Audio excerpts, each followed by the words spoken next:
começar com uma oração, né? Você se conecta um pouquinho e depois a gente vai ao tema mediunidade cérebro. Vamos lá. Então vamos fechar os nossos olhos. Vamos respirar fundo. Vamos pedir para o nosso mentor espiritual que ele possa estar conosco neste momento. Vamos abrir as nossas mentes, os nossos corações para receber as intuições, para receber essa troca de energia desses nossos amigos de luz e de amor. E que possamos, no dia de hoje, conseguir interiorizar um pouquinho mais das palavras do nosso querido Mestre Jesus, do nosso querido Allan Kardec, e que dessa forma possamos sempre, Mestre amado, seguir com seus ensinamentos, praticando no nosso dia a dia, tentando ser melhores, tentando ajudar o próximo. Obrigada, Mestre, por mais essa oportunidade de estudo e trabalho. Assim seja. Então vamos lá, gente. Hoje o tema é mediunidade cérebro e é um tema bem complexo, tá? Então assim, eu vou... E cérebro. E eu vou tentar não não vou dar muitos detalhes em termos de cérebro em si, porque eu não sou médica, né? Então fica um pouco difícil para mim, então eu vou me atentar mais à parte do conceito, mais a ideia que eu gostaria de passar para vocês. E é um assunto que me encantou muito enquanto eu estudava, então por isso que eu acho que era legal passar para frente. E eu quero começar com a primeira frase para vocês, assim, que é o resumo, um pouco o resumo do que eu quero trazer hoje, que é: todo mundo é médium. Quem já ouviu isso? Todo mundo já ouviu isso. Mas como que isso acontece, que eu acho que é um pouco ainda novo. Inclusive é novo para a ciência, tá? É uma coisa que ainda não é totalmente comprovado no aspecto, nem todos os detalhes de todos os estudos ainda são provados, porém já está super avançado. Então é um assunto bem legal e super recente ainda, de várias descobertas que já estão sendo feitas.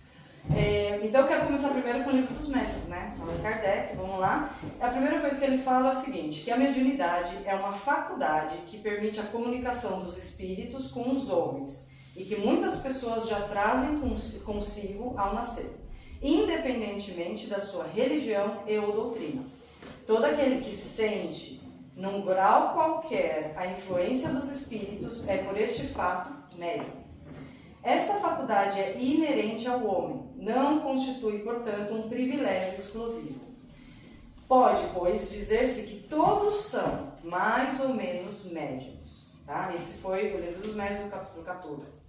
E ele continua no Evangelho segundo o Espiritismo da seguinte forma, no capítulo 24, que é: a mediunidade é inerente a uma condição orgânica de que todos podem ser dotados, como de ver, ouvir e falar.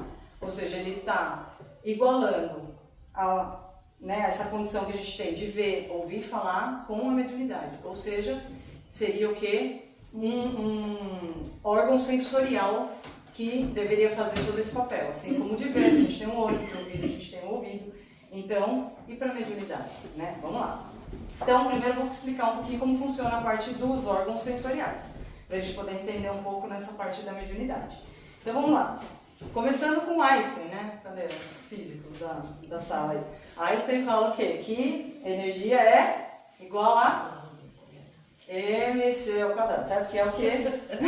Resumindo, tudo é energia, certo? Então, matéria que a gente toca é energia, tudo é energia.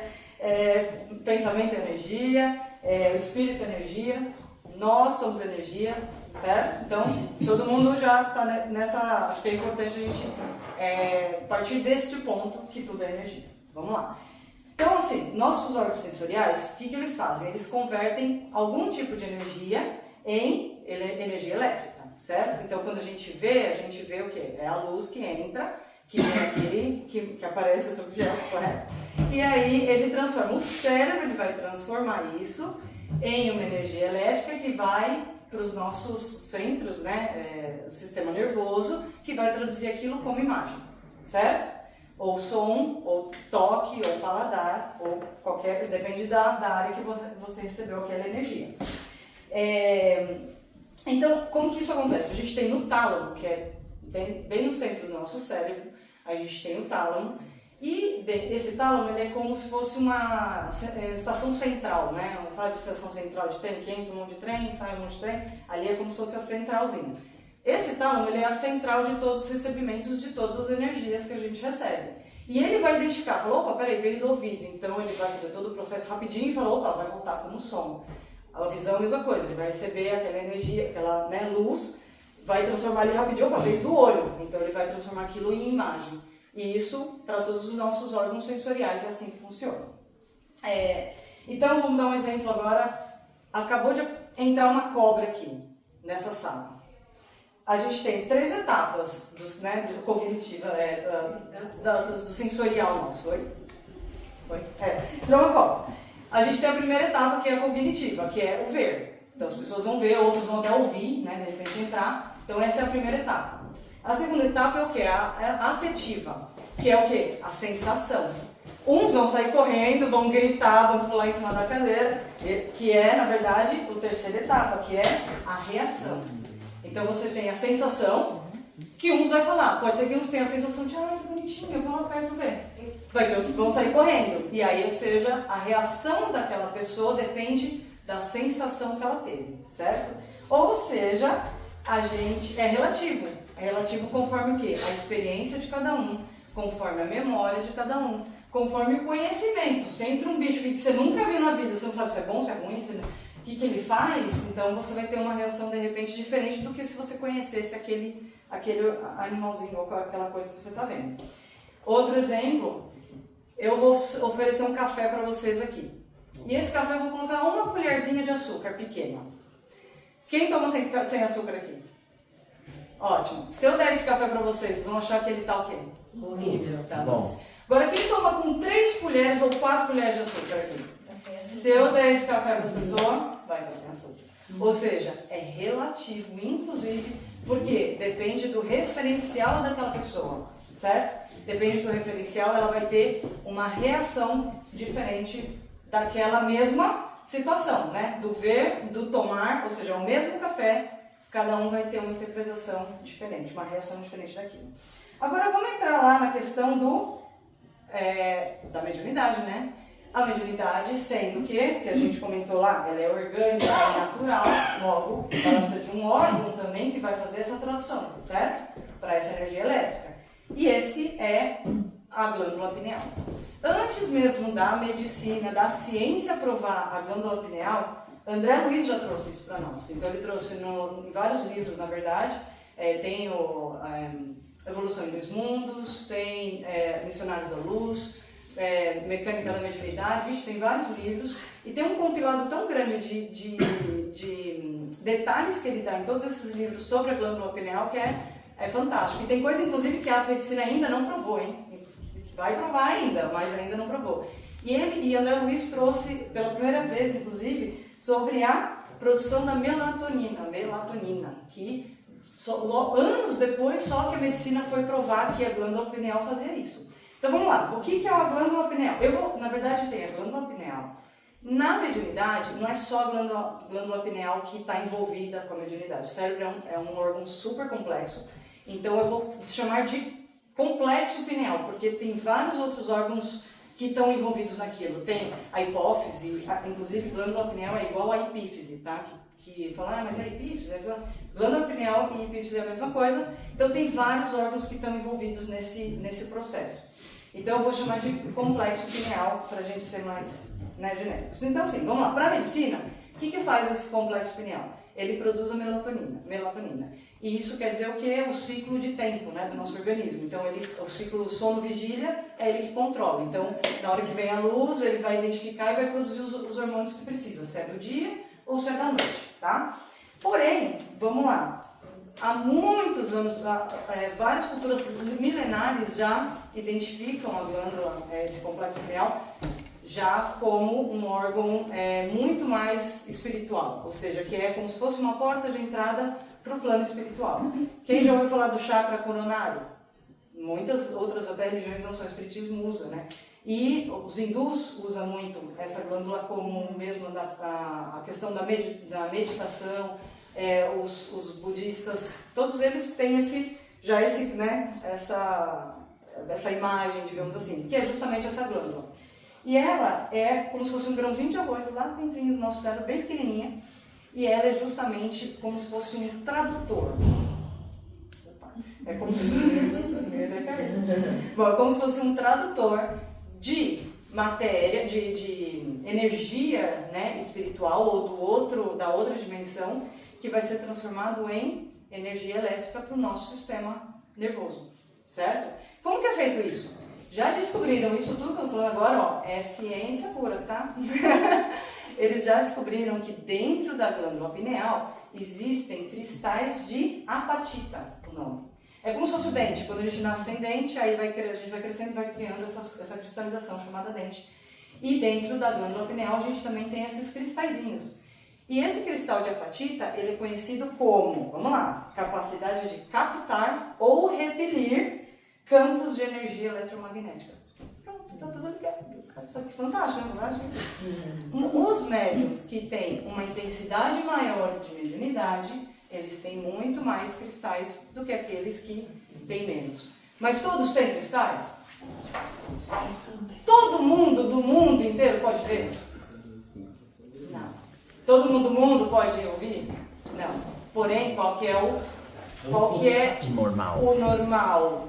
Normal, né? Depende muito de cada um. Porém, no geral, sim, todo mundo vê, todo mundo ouve, a não ser que tenha alguma coisa que precisou que aquela pessoa não tivesse aquilo, certo?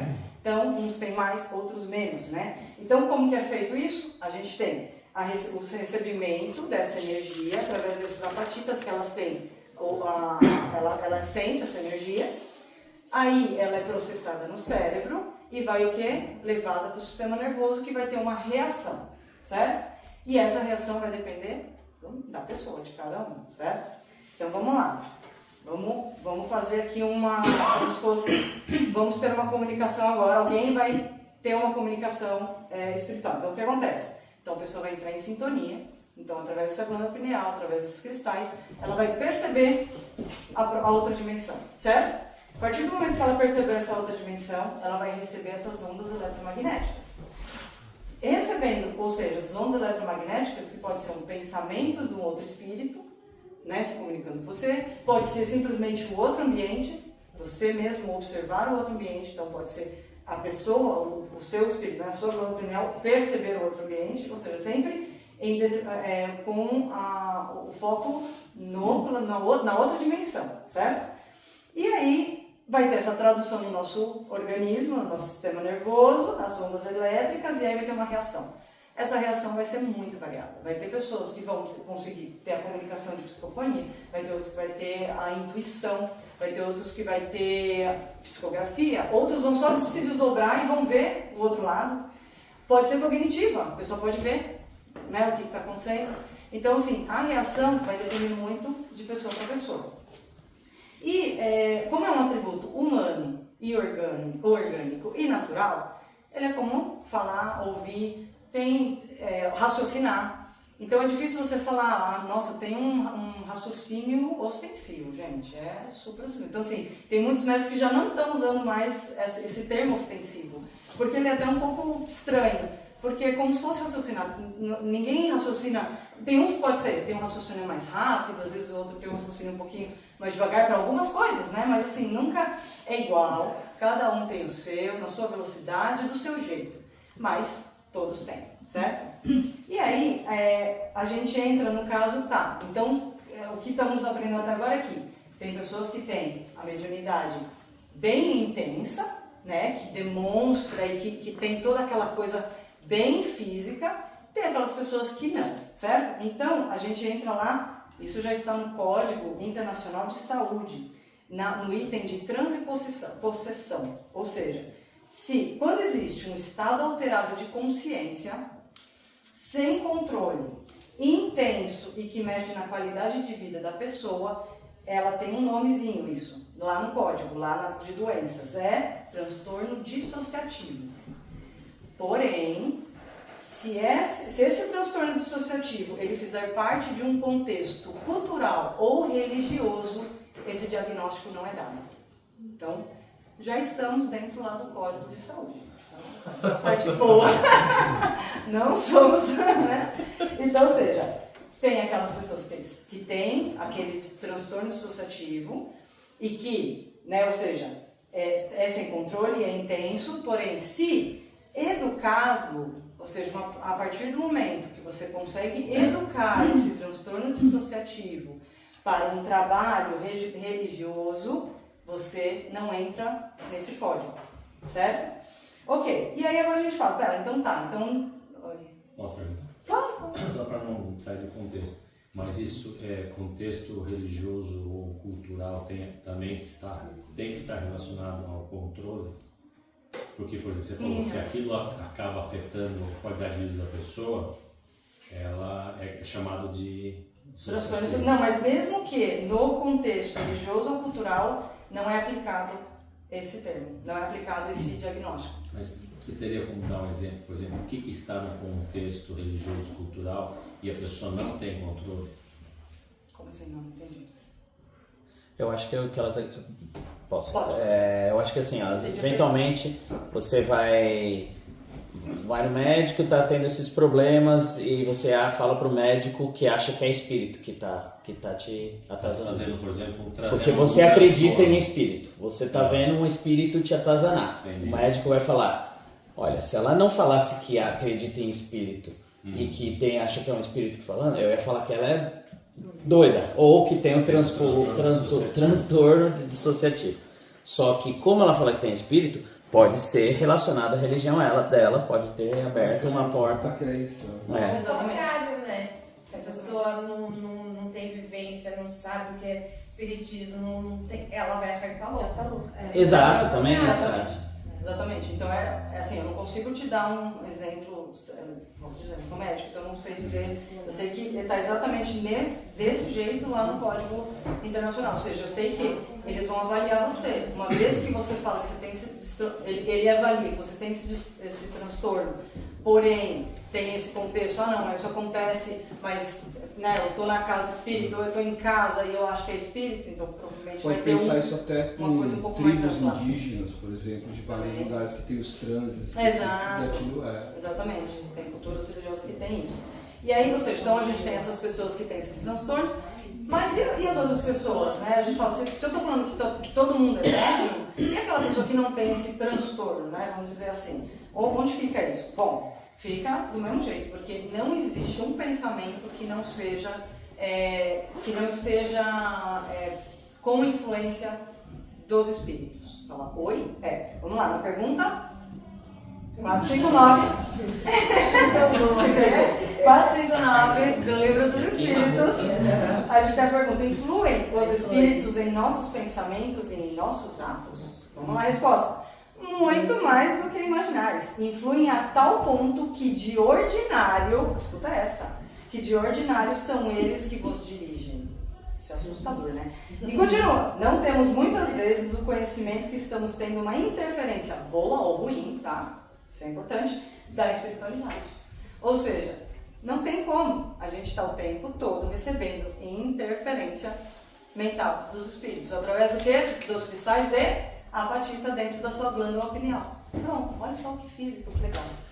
Né? Ou seja, o médium que estuda, ou seja, todo mundo deveria estudar a mediunidade, se você parar pensar. Independente, eu sou médium. Não, todo mundo é médium. Então devia ter na escola lá uma matéria mediunidade. Inclusive na USP já existe, tá? Uma matéria que liga medicina com mediunidade. Isso é novo, inclusive, acho que de 20 anos. Isso tem um grupo de estudo. Eu estava ouvindo uma palestra com um rapaz no YouTube, eu vou tentar achar uma legal. Passar para vocês. Legal. Então, já está super assim, ó, as escolas já estão casando isso daí porque é impossível, né, não vincular uma coisa da outra. Vamos lá. Quando você estuda, qualquer um que estuda e sabe como é que funciona essa comunicação de lá para cá, o que acontece? Qual é a diferença? A gente consegue canalizar de forma positiva essa energia. A gente consegue fazer o quê? Discernir melhor o que é nosso e o que não é. Então fica muito mais fácil você tomar uma decisão sem ter interferência externa. Porque muitas vezes você não tem esse estudo, você não sabe se é seu ou se não é. Será que esse pensamento é meu? Será que... A gente no trabalho às vezes fica com isso, imagina o nosso dia a dia. É impossível, né? E aí, uma coisa que eu quero dizer assim, a gente está o tempo todo sendo bombardeado por esses espíritos, por essas energias. A gente está em torno o tempo todo. Eu vou dar um exemplo, é como a gente viver sem bactéria. É possível a gente viver sem bactéria no corpo? Não. Só um detalhe, tá? Eu pesquisei, a gente tem cerca de 30 trilhões de bactérias no nosso corpo. É demais. Nossa, tudo. Muito, exato. Mas a gente aprendeu a conviver bem com eles, não foi? A gente vive em equilíbrio com essas bactérias, é importante ela. Então, o que a gente compete? A gente sabe que a gente tem que tomar banho, a gente sabe que tem que escovar o dente, a gente sabe que tem que se limpar, né? Por quê? Para viver em harmonia. Por que a gente não toma esse cuidado com o plano espiritual? É porque a gente não entende, porque a gente não sabe, né? Se a gente soubesse, talvez a gente cuidasse melhor. Agora, uma pergunta para vocês. Qual que é a melhor forma de cuidar? Como que seria? A gente sabe tomar banho, é bom para a bactéria, escovar o dente. E para os agentes espirituais o tempo todo? Orar e vigiar, uma boa. Que mais? Estudar, autoconhecimento, conhecimento, que mais? Pôr em prática. Pôr em prática, caridade, uma boa. Pensamentos Perdão. positivos. Pensamentos positivos, perdão, exato, ó, isso é muito bom. E aí, assim, o Kardec ele já alerta a gente, ele fala o seguinte, que como qualquer outra faculdade, qualquer outra, porque a gente estava falando lá de ouvir, de ver, como qualquer outra, a mediunidade, ela precisa ser educada e direcionada. Vou dar um exemplo para vocês, mas como? Uma pessoa vai olhar a primavera chegando, aí vê aquele monte de pólen, aqueles passarinhos, vai ter gente que fala, ai meu Deus do céu, minha alergia, já vou começar a tomar meu remédio. Ai, esses passarinhos que não me deixam em paz. Vai olhar o driver e vai falar, ai, esse monte de cocô, meu driver, ai, que eu dei a primavera. Vai ter gente que vai dizer, vai ter outras pessoas que vão olhar a primavera e vão falar, nossa, que coisa linda, os passarinhos, a natureza, não é? Então, ou seja, em todas as nossas faculdades, a gente tem como nos educar. Os olhos, a gente pode olhar de forma mais positiva, o ouvido, né? A gente, quando vem uma reclamação, a gente não absorver e reclamar mais, a gente tem que, ui, meu Deus, agora eu entendo vocês. Desculpa, pessoal, por tudo isso que eu sempre faço. Os nossos ouvidos também, a gente tem como educar os nossos ouvidos para ouvir coisas melhores. A gente tem como educar a nossa boca, né? Para a gente falar coisas melhores. O nosso sentir. Então, tudo isso, gente, é uma faculdade que a gente tem que educar. E a nossa mediunidade também. Então, como que a gente consegue educar a nossa mediunidade? Estudando, praticando bem, orando. E aí, eu quero terminar, que eu acho que eu estou no tempo aí, vamos lá. Isso quem falou foi no livro do Evangelho segundo o Espiritismo. Ele fala assim, ó, o bom médium não é, portanto, aquele que tem facilidade de comunicação, mas o que é simpático aos bons espíritos e só por eles é assistido. Olha que bonito isso. É neste sentido, unicamente, que a excelência das qualidades morais é de importância absoluta para a mediunidade. Porque, como a gente está falando, todo mundo é médium, certo?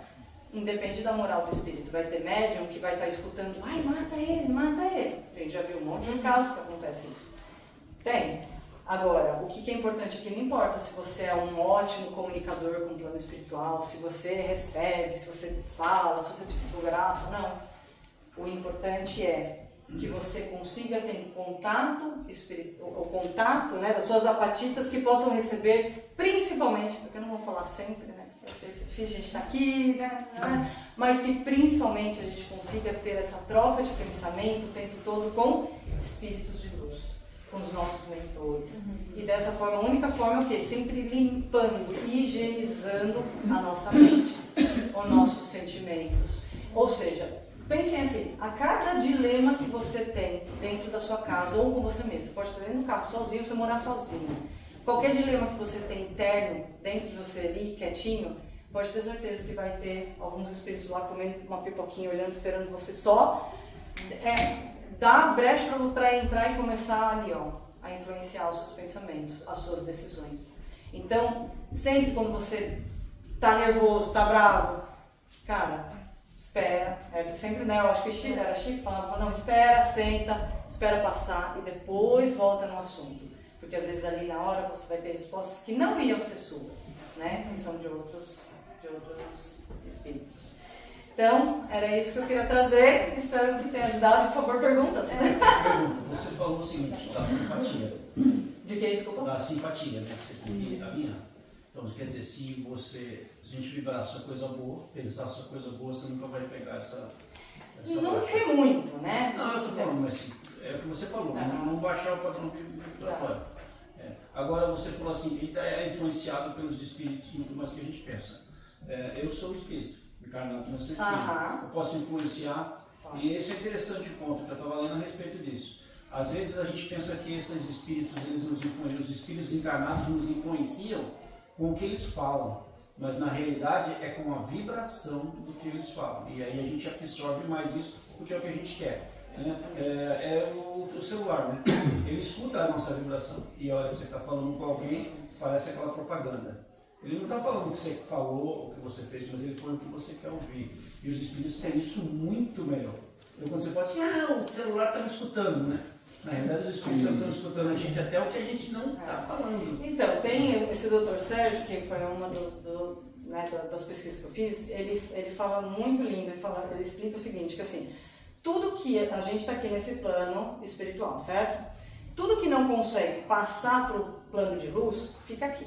Então, tudo que é ideia, intenção, conceito, ação, ele cria uma massa, exatamente o que você falou, é uma massa que está aqui e que está influenciando. Ou seja, todos nós estamos conectados e interligados com essas ideias, de um do outro. E a espiritualidade, os espíritos que estão do outro lado, estão se alimentando de tudo isso, dessas ideias, dessas vibrações, dessas intenções. Então, é como se fosse o ar que a gente respira. O ar que eu entro aqui, sai, que entra nele, que sai, que entra nela, que sai. Ou seja, está todo mundo aqui, ó, em volta dessa mesma massa, dessa mesma sintonia. Então, quando, por exemplo, pessoas que vivem, né, numa casa com um ambiente pesado, que tem toda aquela... Imagina a massa de todos eles que estão vivendo ali naquele ambiente. Então, é exatamente isso que você falou. Então, é de pessoas para pessoas, de espíritos para pessoas, e assim vai. Todos nós estamos interligados o tempo todo. Então, vai de nós, pelo menos no nosso lar, a gente consegue fazer o melhor que a gente pode, que vai tentar fazer o próximo fazer o melhor que ele pode, e assim, tentar passar essa fase aí. Eu queria perguntar sobre bloqueio da mediunidade. Né? Eu tenho uma prima e eu tenho também uma amiga que precisaram ser bloqueadas porque elas viam demais, principalmente quando eu era criança, minha mãe Paula, ela ia com um grau de pequenininha, ela descrevia assim, coisas incríveis, só que daí levaram ela pro centro e acharam melhor bloquear. Como que isso é feito? Eu não consegui entender. Olha, eu também não sei, eu não sei esse detalhe. E ela parou. Se ela tiver obedecimento. Exato, porque é tudo muito relacionado com a pessoa em específico. O que eu posso te dar de exemplo é o seguinte, já tem estudos que mostram que médiums que sofreram acidentes, por exemplo, tiveram AVC, e eles perderam completamente a faculdade mediúnica, conforme eles foram praticando, eles retornaram. Aquela área do cérebro em si está morta, não volta mais, mas o nosso cérebro é elástico. Então eles conseguiram retomar a mediunidade, mesmo depois que eles já tinham, de certa forma, perdido ela. Então, assim, eu não sei o outro lado como é que funciona, porque acho que é uma coisa bem específica. Desculpa se eu vou ficar te devendo. Pode ser um processo hipnótico. Como é que o seu... Fala você depois. Dedê, eu já vi em outras mulheres, não em você, assim, quando chega numa certa época do mês, parece que elas têm influência de espíritos mais ruins do que outros. Você chegou a pesquisar sobre isso? Não que tenha acontecido com você, nunca. Desculpa pela pergunta. Não, pior que eles têm razão. Essa fez a pergunta que eles estavam. Não, a mulher, ela tem realmente, principalmente, a mulher ela já tem o seu sentido natural, principalmente por conta da maternidade, né? Mas ela, quando ela está naquele período que todo mundo sabe, ela sim está mais aberta. Isso é um médico, o Dr. Sérgio, que a gente gosta muito dele, né? Que ele comenta muito isso, que a mulher ela entra num estado sim de recebimento, porque é como se ela tivesse Porque todo o processo é para recebimento de um espírito, certo? Ela, não é todo mês que você vai receber um espírito. Só que você está aberto a receber, então você recebe qualquer monte de coisa que está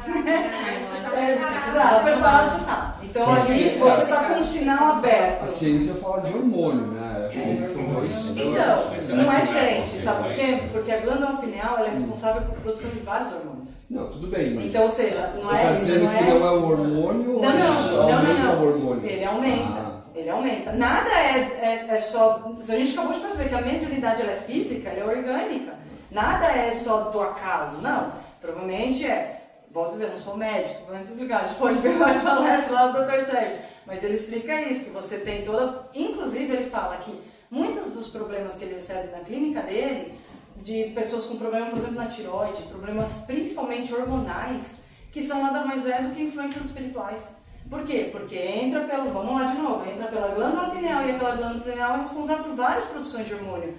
Uma influência espiritual... 2 palitos para ir lá e alterar o DH, os hormônios, é isso aí, alterar a pessoa e a pessoa ter problemas hormonais. Então, assim, isso acho que essa é a parte até mais fácil de todo esse processo aí. Diga assim. Não, eu queria comentar no que ela falou, pegando o gancho aí no que você falou que o elemento... A palavra-chave, primeiro você falou, o estado alterado de consciência. Todos nós temos um corpo físico, né, que é envolvido por um elemento semimaterial, que é o nosso perispírito, que é um elemento de ligação com o nosso espírito, que é parte da nossa consciência. Né? Então, as influências de energia, né, dos espirituais existem para todos nós. Nesse momento aqui, todos nós aqui, né, estamos recebendo as mesmas influências. Agora, o que é que faz essa influência afetar a pessoa de uma maneira ou de outra?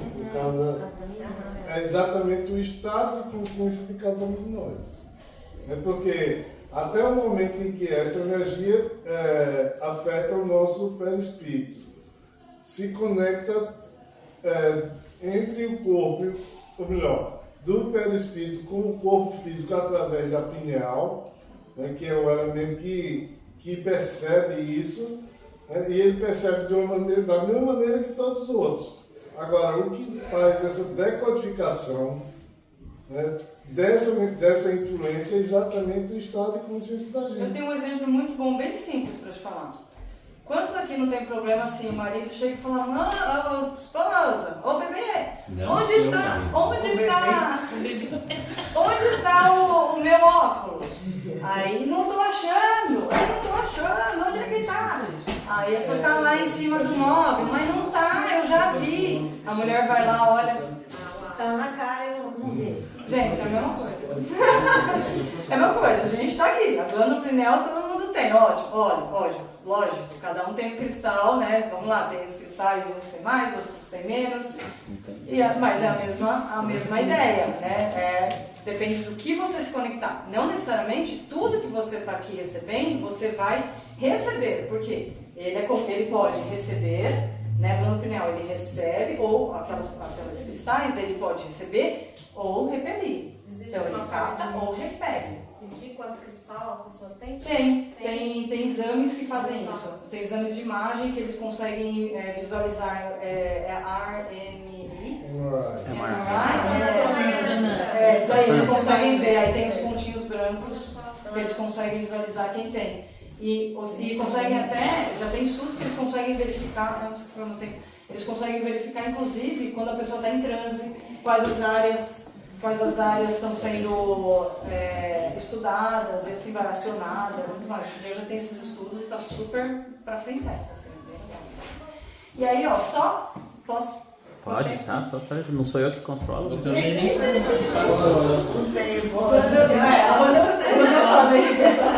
E aí, assim, qual que eu queria só retomar aquela parte, só para a gente ficar bem claro, que o Kardec fala que, como todas as outras faculdades, o que serve as nossas faculdades sensoriais, os nossos órgãos?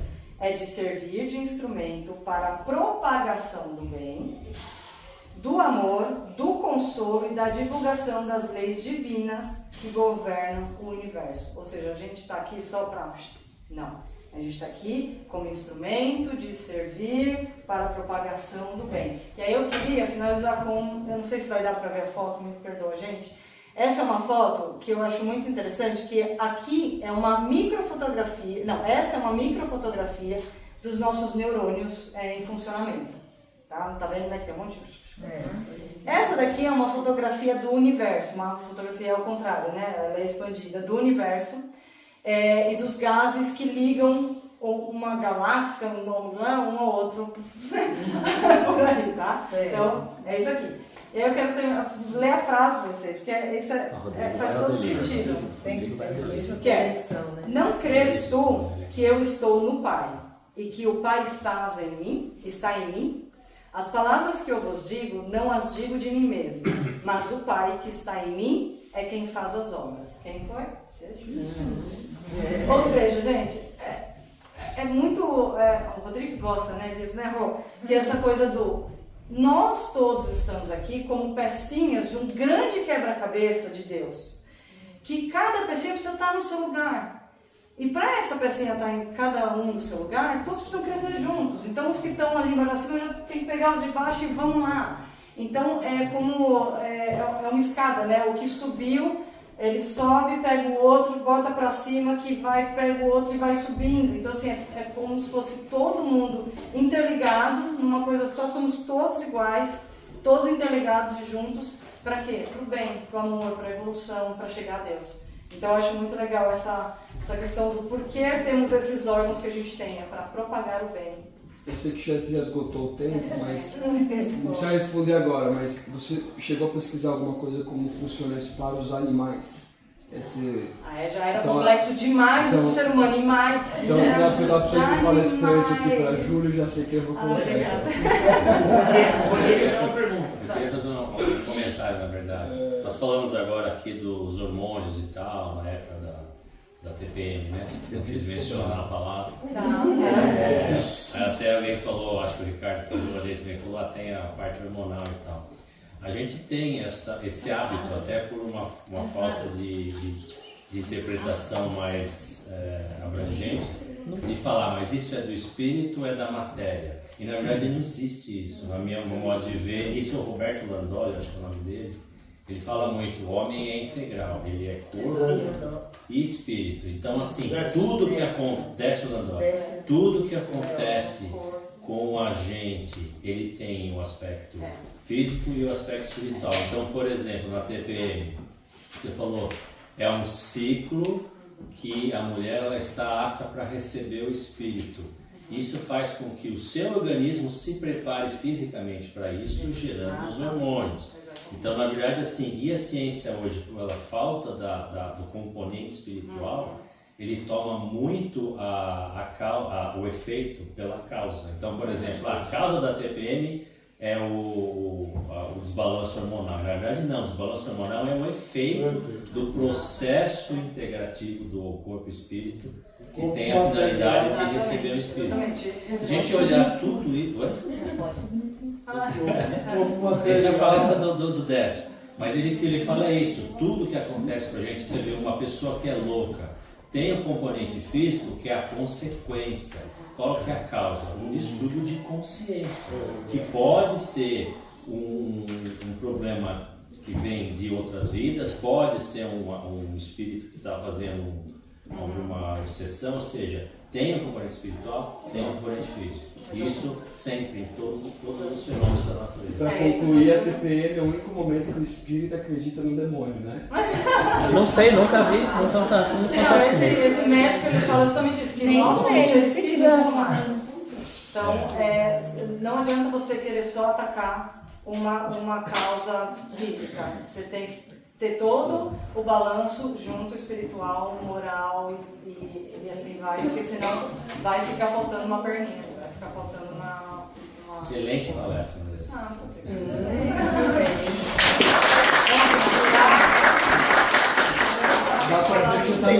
Dá pra ver que você tá no dia bom. Todo dia é dia bom. Nunca acontece. Então vamos agradecer nosso mestre por esses ensinamentos, agradecer por esse estudo, agradecer por todas as nossas faculdades orgânicas que temos e pedir que nos ajude e nos auxilie a cada dia, mestre, para que possamos ser cada vez mais disciplinados, mais positivos, que possamos trazer essa divulgação dessa sua doutrina de amor, de paz e de luz a todos que estiverem ao nosso alcance. Que possamos pedir em especial a todos, mestre amado, que estão sofrendo, que estão em necessidade, em todos os países que estão em guerra, a todos, mestre amado, encarnados ou desencarnados, que de alguma forma estão sofrendo. Mestre amado, que todos eles possam receber esse nosso abraço, esse nosso carinho. E pedimos mais uma vez que possam estar conosco por mais uma semana de trabalho, de estudo, nos guiando, nos auxiliando e nos ajudando a ser cada dia melhores. Que assim seja, mestre. Que assim seja.